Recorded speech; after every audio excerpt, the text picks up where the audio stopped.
Hi friends, Malayalam current affairs ടുഡേയിലേക്ക് സ്വാഗതം. April 21, 2026 Malayalam current affairs. America Iran കപ്പൽ തർക്കം ആദ്യമായി അന്തർദേശീയ വാർത്തകളിലേക്ക്.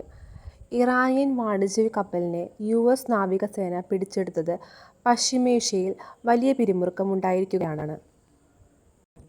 കപ്പലിൽ ചൈനയിൽ നിന്നുള്ള മിസൈൽ നിർമ്മാണ സാമഗ്രികൾ ഉണ്ടായിരുന്നു എന്നതാണ് അമേരിക്കയുടെ വാദം. ബുധനാഴ്ച വെടിനിർത്തൽ കരാർ അവസാനിക്കാനിരിക്കെ ഈ സംഭവം സമാധാന ചർച്ചകളെ പ്രതിസന്ധിയിലാക്കിയിട്ടുണ്ട്.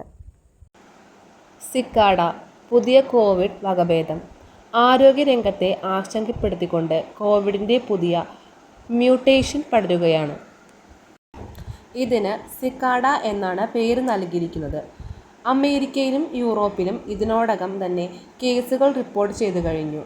വൈറസിൻ്റെ